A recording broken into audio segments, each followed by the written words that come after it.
이것이 하나님의 은혜를 누리는 길입니다라는 제목으로 은혜를 나누고자 합니다. 설교를 잘 듣는다라는 것은 우리 신앙에 결정적으로 중요하다라는 것에 여러분 모두가 동의하실 겁니다.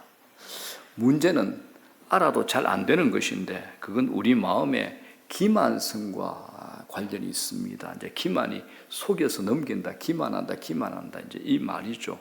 그래서 오늘 예레미야의 저자 예레미야가 우리에게 마음에 대해서 이런 말을 했습니다. 다 같이 시작. 만물보다 거짓되고 심히 부패한 것은 마음이라. 만물보다도 거짓됐다, 심히 부패한 건 우리 마음이다라고 경고를 하죠. 자신의 마음의 기만성에 대해서 잘 모르거나 인정하지 않는다는 것은 더 심각한 문제입니다. 우리가 이제 남을 속이는 것에는 고민하고 또 마음 찔려서 아파하고 회개를 하죠. 그런데 자기 자신을 속이는, 자기 마음을 속이는 기만은 쉽게 지나치거나 무시해 버립니다. 다윗의 위대함이 여기에 있습니다. 다윗은 자기 마음을 속이는 기만성을 알았기 때문에 다윗은 이렇게 기도할 수 있었습니다. 시편 51편 10절입니다. 하나님이여 내 속에 정한 마음을 창조하시고 내 안에 정직한 영을 새롭게 하소서. 누가 이런 기도를 하겠습니까? 하나님이여 내 속에 정한 마음을 창조하시고 내 안에 정직한 영을 새롭게 하소서. 다윗은 자기 마음 속에 있는 기만성을 알았기 때문에 이렇게 기도했던 겁니다. 이건 자기를 아는 지식이 됩니다. 여러분, 하나님을 아는 사람은 자기를 압니다. 자기 마음의 부패성을 알지 못하고 인정하지 않는 사람은 자기를 스스로 옳다고 여길 겁니다. 무엇이든 자신이 어느 정도 할 수 있다고 여깁니다. 그래서 그들은 오만하고 자신만만한 경향이 있죠. 자, 이렇게 되면 결정하는 게 있습니다. 자기 삶에서 결정할 시기에 결정이 되는 것은 하나님의 뜻과 하나님 말씀이 아니라 자기 자신입니다.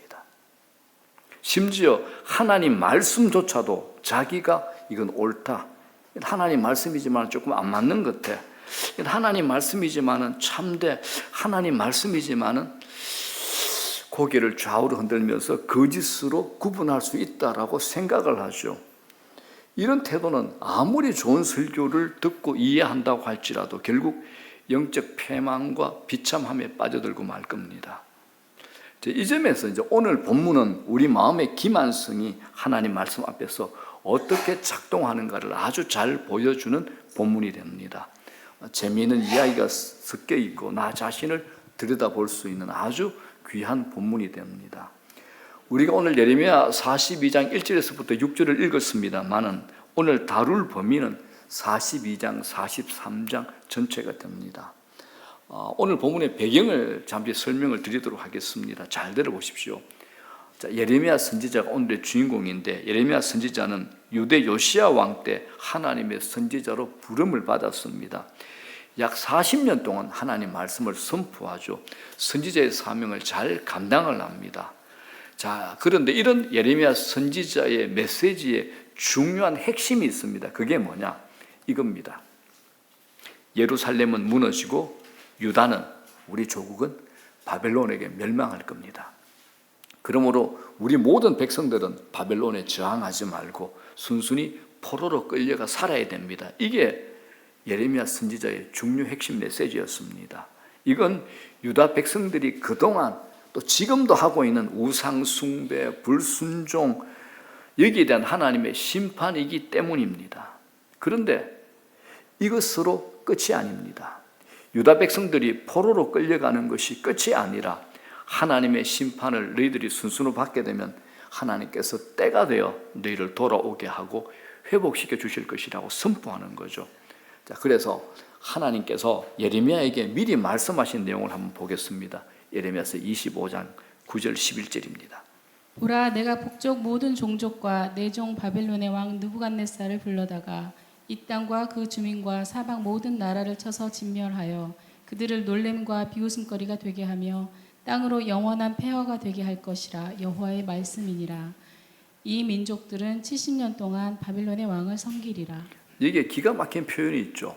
내 종 바벨론의 왕 느부갓네살을 불러다가, 하나님 모르는 사람입니다. 그죠?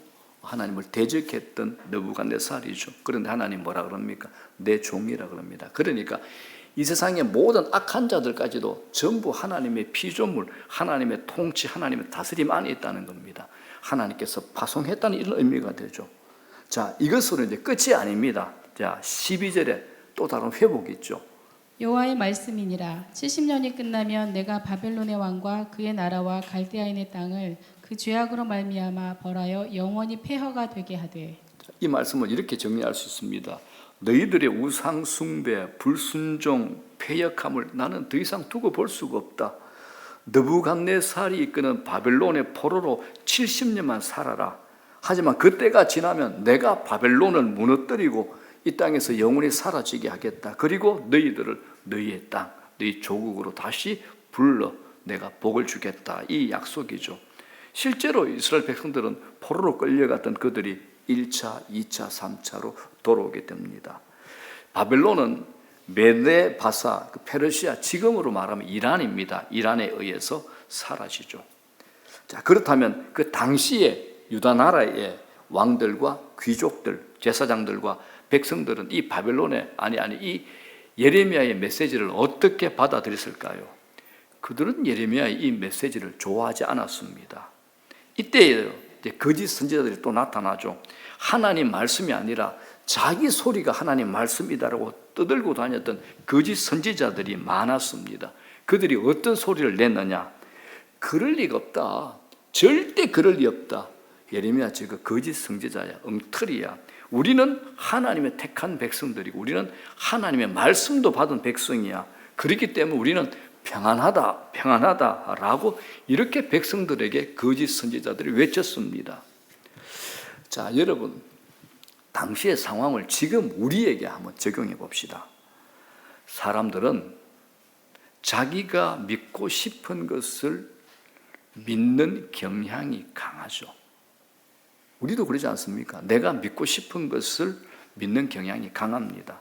우리가 날마다 이 싸움을 하고 있는 겁니다. 내 안에서 자기 기만이라는 독소하고 하나님 말씀 진리와의 싸움을 우리 안에서 날마다 하는 겁니다. 자, 이 사람들, 우리 절대 그럴 리 없다라고 말한 이 사람들, 거짓 선지자이긴 하지만 선지자는 선지자입니다. 그런 사람들의 종교적인 확신은 자기 기만 위에서 견고해지는 법이죠. 그래서 예레미야 선지자가 여러 번 감옥에 갇히기도 하고 조롱과 협박을 당하기도 하고 심지어 두들겨 맞기도 했습니다. 어느 시대나 거짓 목회자들이 많았듯이 지금도 그러합니다. 사람들은 말하죠. 내가 교회 다니는데 무슨 문제가 있겠어? 내가 교회 이렇게 열심히 봉사하고 섬기는데 무슨 문제가 있어서? 라고 이런 자기 기만은 겉은 그럴듯하지만은 먹을 만한 독버섯하고 똑같습니다. 그래서 시편 19편 8절에 우리에게 이렇게 교훈합니다. 우리 다 같이 한번 읽어볼까요? 시작. 여호와의 교훈은 정직하여 마음을 기쁘게 하고 여호와의 계명은 순결하여 눈을 밝게 하시도다. 그러니까 여러분, 하나님 말씀만이 나의 자기 기만이라는 독소를 없앨 수 있습니다. 하나님 말씀만이요.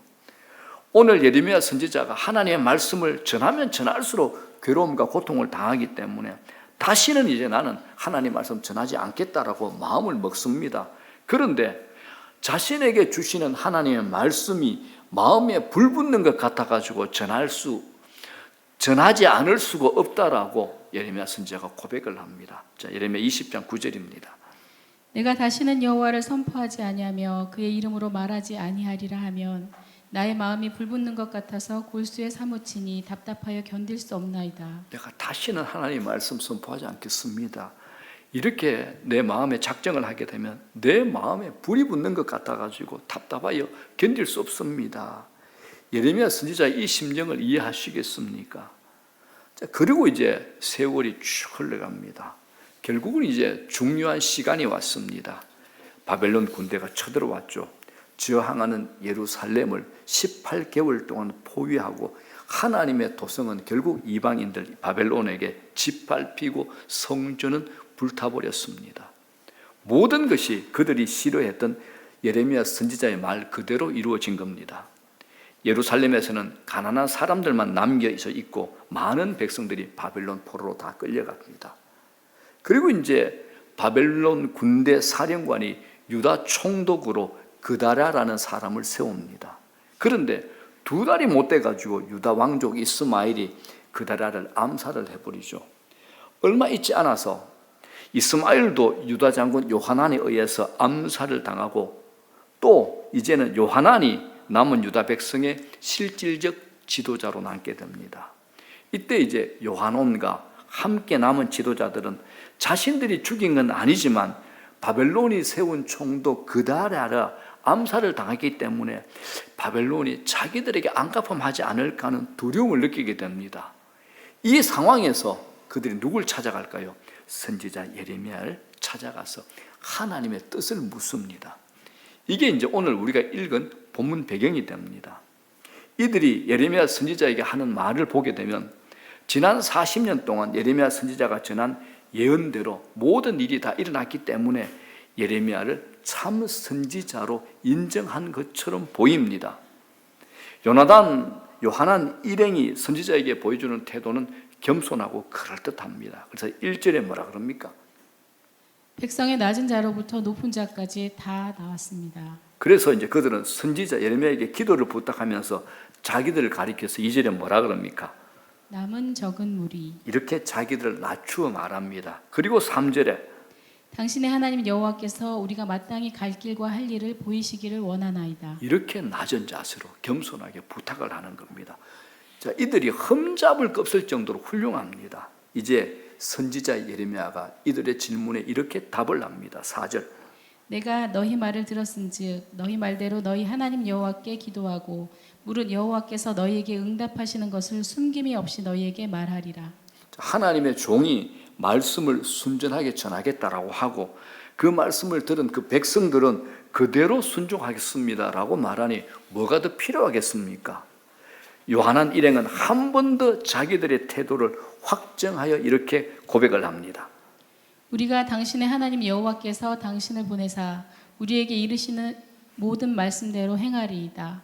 여호와께서는 우리 가운데 진실하고 성실한 증인이 되시옵소서. 우리가 당신을 우리 하나님 여호와께 보냄은 그의 목소리가 우리에게 좋든지 좋지 않든지를 막론하고 순종하려 함이라. 우리가 우리 하나님 여호와의 목소리를 순종하면 우리에게 복이 있으리이다 하니라. 기가 막힌 표현이죠. 이 말씀은 거의 최종적인 결론이요 결제 도장입니다.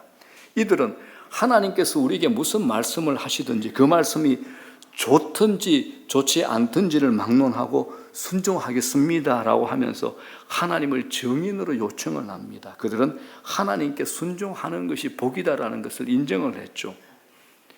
그리고 이제 열흘이 지납니다. 10일이 지납니다. 예레미야 선지자에게 하나님 말씀이 임한 겁니다. 그래서 예레미야는 요한안과 지도자들뿐만 아니라 백성의 낮은 자부터 높은 자까지 다 불러서 하나님의 말씀을 전합니다. 모두가 선지자를 통해 주시는 하나님의 말씀을 듣지요. 자, 본문 뒷부분에 나오는 10절에서 22절까지 하나님 말씀의 요지는 이렇습니다. 너희들은 애굽으로 도망가지 말고 예루살렘에 머물러라. 그러면 내가 너희를 세우고 헐지 않으며 너희를 심고 뽑지 않을 것이다. 그러나 너희가 애굽으로 도망가면 너희가 두려워하는 바벨론 군대의 칼을 피할 수 없을 것이다. 이외에도 기근과 전염병에 죽을 것이며 피할 자가 없을 것이다. 하나님께서 이렇게 말씀하셨습니다. 자, 지도자 요한안과 백성들은 하나님의 뜻을 알고자 했고 그 말씀대로 분명히 순종하고자 반복해서 결단하고 다짐을 했죠. 여기에 하나님은 그들에게 선명하게 당신의 뜻을 말씀을 하신 겁니다. 이제 무엇이 남았습니까? 무엇이 문제입니까? 오늘 본문의 중요한 이야기가 여기서부터 시작이 되는 겁니다. 예레미야 선지자가 하나님의 말씀을 전하기를 마치자 요한안과 그의 일행들, 성경에는 오만한 자들이라고 합니다. 오만한 자들이 예레미야에게 이렇게 말합니다. 43장 2절 3절. 내가 거짓을 말하는도다. 우리 하나님 여호와께서 너희는 애굽에서 살려고 그리로 가지 말라고 너를 보내어 말하게 하지 아니하셨느니라. 이는 네리야의 아들 바룩이 너를 부추겨서 우리를 대적하여 갈대아 사람의 손에 넘겨 죽이며 바벨론으로 붙잡아가게 하려 함이라. 그들은 단도직입적으로 용감하게 예레미야 선지자가 전한 하나님의 말씀은 거짓말이다, 하나님이 하신 말씀이 아니다라고 선언을 합니다. 예레미야가 한 말은 자기들이 듣고 싶어한 말이 아니었던 거죠. 그들은 분석하고 해석합니다. 예레미야가 이렇게 말한 것은 문제아 바룩이 예레미야를 부추긴 결과라, 이렇게 얘기까지 하는 겁니다. 바룩이 누구냐? 예레미야의 신실한 동료로서 비서 역할을 수행했던 사람이 바룩입니다. 그들은 선지자 자신을 부정하기는 부담스러웠던지 그 옆에 있던 바룩을 걸고 넘어간 겁니다. 예레미야 선지자 말에 따르면 자기들은 바빌론에서 죽거나 붙잡혀가는 결과를 가져올 것이라고 판단합니다. 그들은 결국 하나님의 말씀을 듣지 않고 모든 백성을 데리고 어디로 갈까요? 애굽으로 갑니다. 그리고 거기서 죽죠. 예레미야도 거기서 죽음을 맞이합니다. 자, 여러분, 이들의 문제가 뭡니까? 그들은 처음에 거짓말을 한 겁니까? 그들은 처음에는 이르시는 모든 말씀대로 행하리다라고 고백합니다. 심지어 뭐라 그럽니까? 그의 목소리가 우리에게 좋든지 좋지 않든지를 막론하고 순종하겠습니다라고 했습니다. 그런데 왜 그들이 이렇게 반응을 합니까? 우리가 어떻게 이해해야 합니까? 그 열쇠가 예레미야 선지자가 이들에게 한 말에서 찾아볼 수 있습니다. 42장 20절입니다. 너희가 나를 너희 하나님 여호와께 보내며 이르기를 우리를 위하여 우리 하나님 여호와께 기도하고 우리 하나님 여호와께서 말씀하신 대로 우리에게 전하라. 우리가 그대로 행하리라 하여 너희 마음을 속였느니라. 결론이 뭐죠? 우리가 그대로 행하리라 하여 너희 마음을 속였느니라. 너희 마음을 속였느니라. 결국 자기 기만입니다. 예레미야 선지자는 그들의 중심을 본 겁니다. 그들 스스로 자신들의 마음을 속였다라고 말하는 겁니다. 여기에 마음을 속였다, 이 단어를 원어로 직역하면 목숨을 잃어버리게 했다라는 뜻이 됩니다. 본문을 쉽게 번역한 공동 번역이 있습니다. 우리 개신교하고 그 다음에 캐톨릭이 함께 번역한 공동 번역 성경을 보게 되면 이렇게 나와 있습니다. 여러분은 어떻게 하는 것이 좋을지 여러분의 하나님 야훼께 문의하여 달라고 나에게 청하면서 하나님 야훼께서 무엇이라고 대답하시든지 그대로 하겠다고 하였을 때 이미 여러분의 목숨을 내걸었던 것이요. 이미 여러분의 목숨을 내걸었던 것이요라고 이렇게 성경은 번역하고 있습니다. 예레미야 선지자는 하나님께서 말씀하시는 대로 순종하겠다고 한 그들의 말은 그들의 목숨을 거는 일이었다라고 말하는 겁니다. 자, 사랑하는 여러분, 하나님의 말씀 앞에서 장난을 치는 것은 위험할 뿐 아니라 치명적인 일입니다. 그들은 자기들의 마음을 속인 것뿐만 아니라 하나님을 속인 겁니다. 분명한 것은 이게 뭘까요? 자기들에게 자기 부인이 없다라는 겁니다. 이들은 그의 목소리가 우리에게 좋든지 좋지 않든지를 막론하고 순종하겠다라고 말한 대로 행동해야죠. 이건 자기 부인을 요구합니다. 자기들이 원하는 답이 나오지 않았을 때 그들은 자기를 부인하고 하나님의 뜻을 쫓아야 했습니다. 여러분, 여기서 우리가 적용해야 될 게 있습니다. 하나님의 뜻과 내 뜻이 부딪힐 때 우리가 취해야 될 태도는 뭡니까? 내 뜻을 죽이는 겁니다. 자기 뜻을 죽이는 겁니다. 이게 자기 부인입니다. 이 자기 부인은 기도라는 과정을 통해서 이루어집니다. 자, 예수님께서 겟세마네 동산에서 기도하실 때 보여주신 게 뭡니까? 예수님이 친히 보여주신 것, 자기 부인이죠. 마태복음 26장 39절 이렇게 기도하죠. 내 아버지여, 만일 할만하시거든 이 잔을 내게서 지나가게 하옵소서. 그러나 나의 원대로 마시옵고 아버지의 원대로 하옵소서. 우리 구주 예수 그리스도의 기도마저도 자기 부인입니다. 나의 원대로 마옵시고 아버지 원대로 하시옵소서. 자기 부인이잖아요. 하나님의 뜻을 아는 것으로, 여러분, 하나님의 뜻을 아는 것으로, 들은 것으로 자기 부인이 일어나지 않습니다. 하나님의 뜻을 받은 후에 기도라는 과정을 통해서 우리는 하나님께 나갈 수 있고 이 과정에서 자기 부인이 일어나는 겁니다. 여기에 기도의 중요성이 있습니다. 하나님께서 우리에게 은혜의 수단으로 말씀과 기도를 주셨죠. 디모데전서 4장 5절에 이런 말씀이 있습니다.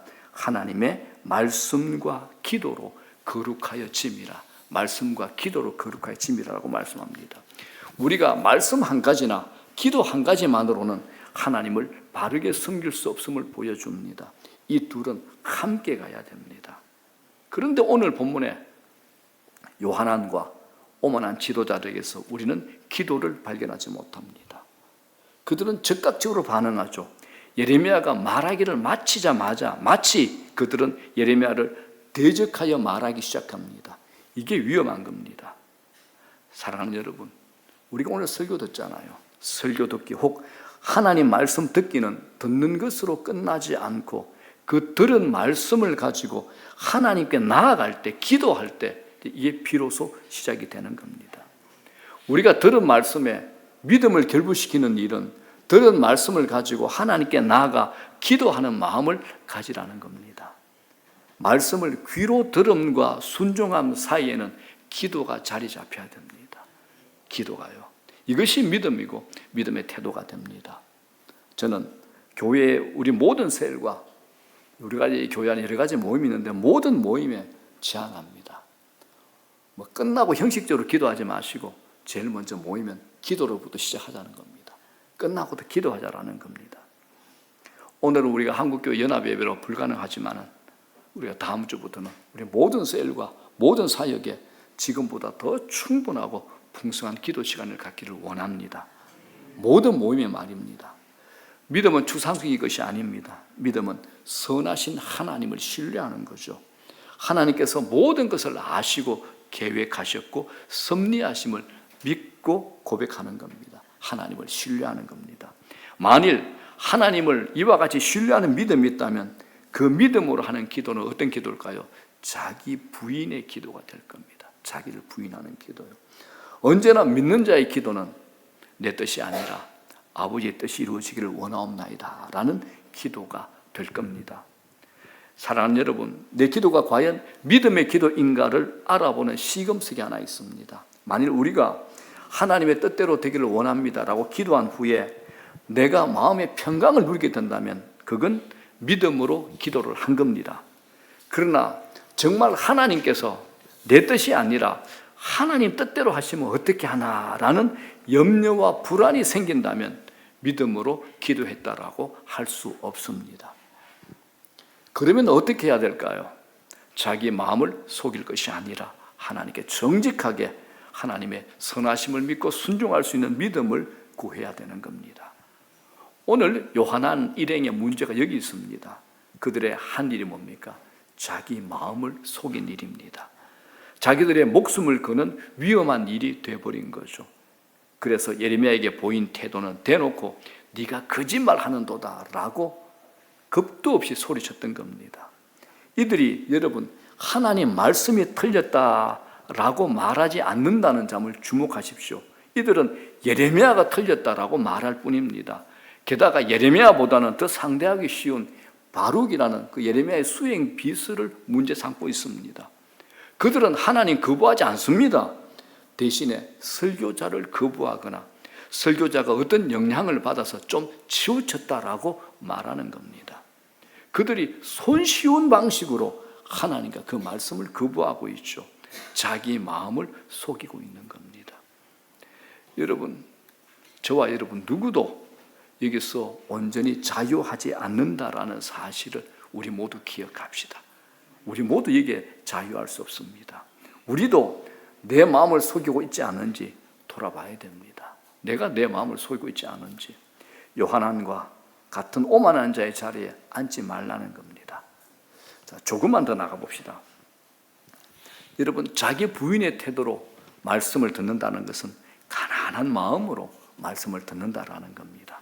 가난한 마음, 성경의 예를 한번 들어보겠습니다.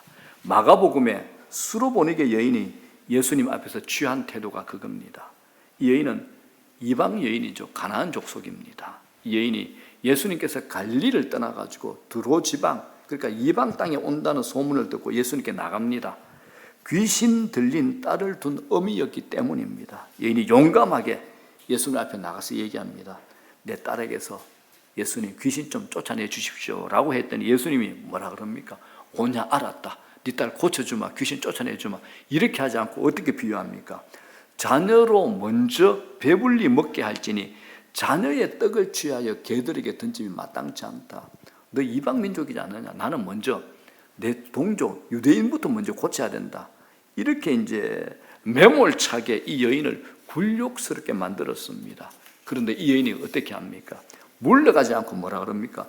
주여 올소이다마는, 그 말이 맞습니다마는 상 아래 개들도 아이들이 먹던 부스러기를 먹나이다. 상 아래 자기를 개 취급을 한 겁니다. 그러니까 이 가난한 마음이 있으니까 주님이 뭐라 그럽니까? 여자여 네 믿음이 크도다. 네 소원대로 되리라. 여자여 네 믿음이 크도다. 네 소원대로 되리라. 이 여인의 믿음을 칭찬하시고 즉시 여인의 딸에게서 귀신을 쫓아주셨습니다.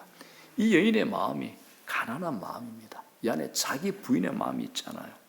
이 여인이 자기 부인 가난한 마음으로 하나님의 말씀을 잘 듣는 태도를 우리에게 보여주는 겁니다. 또 하나, 하나님 말씀을 듣는 가난한 마음을 베드로전서 2장에서 이렇게 보여줍니다. 자, 2장 2절 3절입니다. 갓난 아기들 같이 순전하고 신령한 젖을 사모하라. 이는 그로 말미암아 너희로 구원에 이르도록 자라게 하려 함이라. 너희가 주의 인자하심을 맛보았으면 그리하라. 우리 모두 갓난아이가 얼마나 엄마 젖을 참는지 아실 겁니다. 그런 간절함, 그런 배고픔으로 하나님께 나아가 그 말씀을 청종하라라고 사도 베드로는 권면합니다. 그렇게 할 때 우리 영혼이 구원에 이르도록 자라고 성장합니다. 적어도 그 맛을 본 적이 있다면 더욱 그렇게 해야 될 겁니다. 자, 이제 말씀 정리합니다. 사랑하는 여러분, 여러분은 어떤 마음으로 설교를 들으십니까? 어떤 마음으로 성경을 읽습니까? 어떤 태도로 설교를 들어오셨습니까? 여러분은 하나님께서 이 본문을 통해서 우리에게 주시는 교훈을 아셨습니까? 깨달으셨습니까? 설교 듣기가 왜 기도로 이어져야 하는지를 깨달으셨습니까? 그렇게 하십니까? 그렇게 하고 계십니까? 만약 아니라면 이제부터 이렇게 하셔야 됩니다. 설교 듣기가 기도로 이어져야 됩니다. 이게 복된 길이고 하나님의 은혜를 더욱 누리는 길이기 때문입니다.